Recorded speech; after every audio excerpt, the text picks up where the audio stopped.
vou falar do sal da terra. Vou insistir mais uma vez numa questão que eu acho que é muito importante nessa campanha. E por isso que eu faço um minuto propositivo, é que eu acho que a gente tem de debater propostas para o país e discutir justamente esses caminhos. Agora, tem um valor que é o sal da terra, que é a democracia. Eu quero insistir nessa questão da democracia, que eu falei ontem, falei antes de ontem e vou falar hoje, que eu julgo que é crucial. O Brasil vive numa situação de plena democracia. Nós temos liberdade de expressão, liberdade de opinião e liberdade de imprensa, né?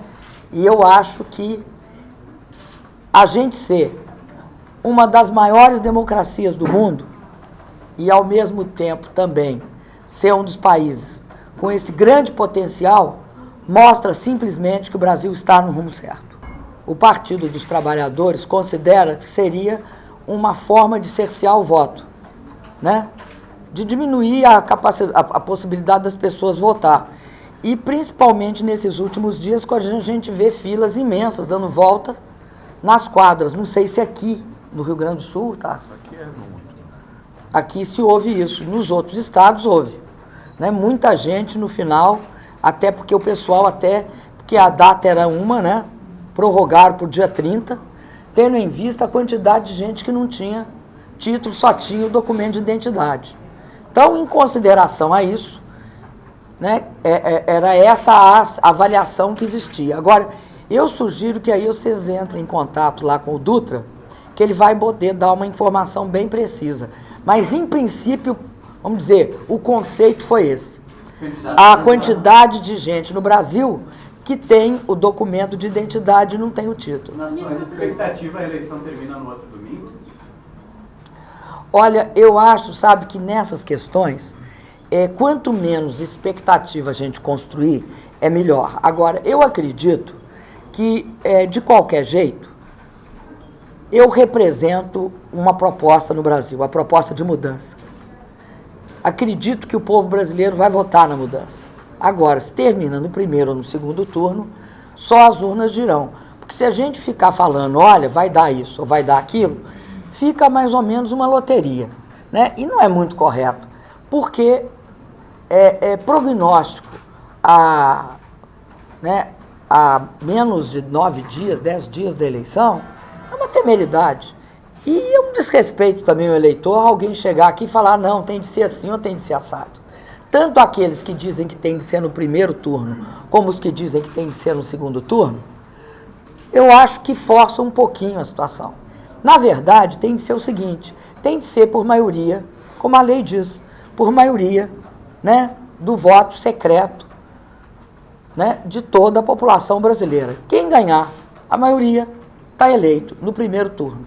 Quem não ganhou no primeiro turno, concorre no segundo.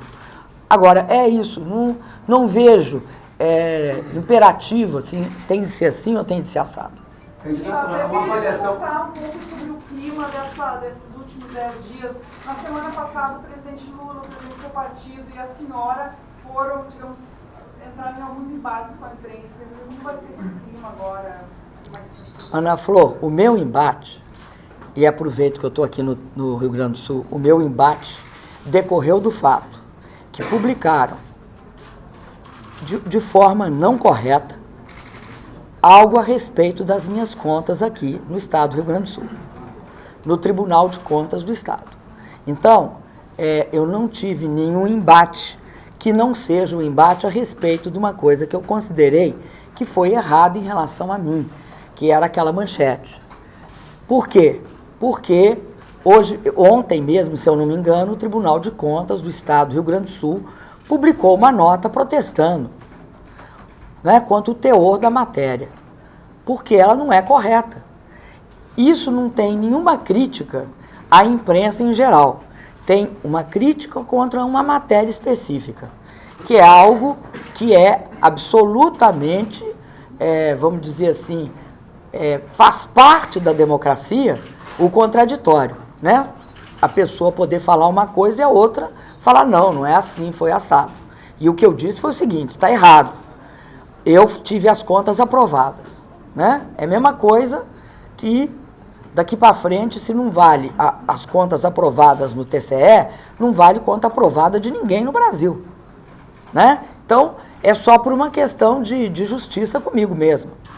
No que se refere às demais questões, eu vou dizer para você uma coisa. Eu tenho uma palavra que eu acho que sintetiza o que eu considero que devia ser o clima daqui para frente: tolerância. Nós temos de ser capazes de conviver com o que é o contraditório, com a crítica, com o contraditório. Eu já disse, pode criticar, para mim, inclusive, eu não quero, sempre uso aquela frase, eu prefiro múltiplas vozes críticas, a crítica mais aguda, a crítica mais clara e explícita do que o silêncio. Porque eu vivi no silêncio e sei que o silêncio o silêncio da ditadura, cala a boca das pessoas, impede que as pessoas falem. E eu vim aqui no Rio Grande do Sul, eu acho, para participar de um momento especial.